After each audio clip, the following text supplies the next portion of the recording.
Jas laboratorium yang berfungsi untuk melindungi diri dari kemungkinan kontaminasi maupun percikan-percikan bahan kimia yang berbahaya.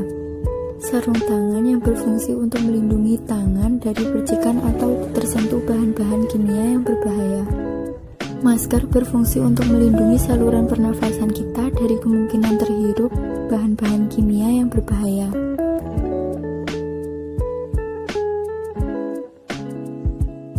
Autoklaf adalah alat yang berfungsi mensterilisasikan alat dan bahan. Neraca digital yang berfungsi untuk menimbang bahan.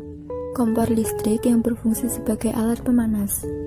Mikroskop cahaya yang berfungsi untuk mengamati benda yang berukuran sangat kecil. Kaca preparat yang berfungsi meletakkan benda atau preparat yang diamati menggunakan mikroskop. Kaca penutup yang berfungsi menutup objek yang telah diletakkan di atas kaca preparat. Lemari asam yang berfungsi sebagai tempat menggunakan reaksi kimia yang menghasilkan gas atau uap. Gelas beker yang berfungsi untuk menyimpan dan mencampur senyawa kimia. Erlenmeyer berfungsi untuk menampung dan mencampur bahan yang berupa larutan dan cairan. Gelas ukur yang berfungsi untuk mengatur volume larutan atau cairan. Petri dish yang berfungsi sebagai wadah untuk media agar menumbuhkan mikroba. Kaca arloji yang berfungsi sebagai wadah untuk bahan kimia berbentuk serbu atau kristal ketika akan ditimbang. Tabung reaksi yang berfungsi untuk mereaksikan senyawa kimia dalam volume yang sedikit.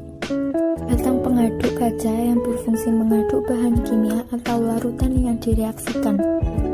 Pipet tetes berfungsi untuk mengambil larutan dalam volume sedikit. Termometer yang berfungsi untuk mengukur suhu.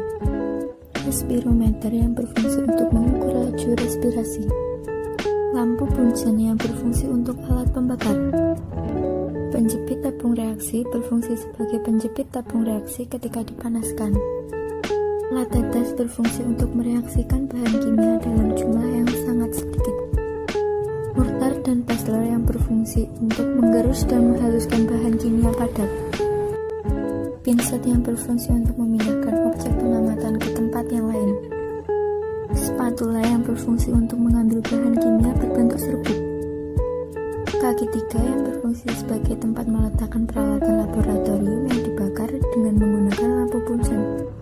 Jarum Ose yang berfungsi untuk memindahkan kolom mikroba ke media yang baru. Botol Aquades yang berfungsi untuk menyimpan dan menuangkan Aquades dengan cara memencet. Corong kaca yang berfungsi untuk alat bantu memasukkan bahan ke suatu wadah. Skapel yang berfungsi untuk memotong objek pengamatan. Kancing genetika yang berfungsi untuk menyelidiki kemungkinan kombinasi gen dan prinsip genetik. Insektarium berfungsi untuk memelihara koleksi insekta. Loop yang berfungsi untuk memperbesar dan memperjelas objek yang diamati. Simbol bahan beracun tidak boleh terhirup, tertelan, terhisap, atau terpapar kulit. Bahan korosif dapat merusak jaringan tubuh. Bahan pengoksidasi dapat membakar bahan yang lain. Bahan ini dapat memunculkan api. Simbol berbahaya bagi lingkungan. Bahan ini artinya juga berbahaya bagi organisme. Apabila telah selesai menggunakan bahan dengan simbol seperti ini, maka bahan ini tidak boleh dibuang sembarangan ke lingkungan. Bahan ini harus terhindar dari paparan udara secara langsung dan terhindar dari sumber api maupun loncatan sumber api. Bahan ini bersifat mudah meledak. Bahan berbahaya dapat menyebabkan iritasi seperti gatal-gatal dan luka.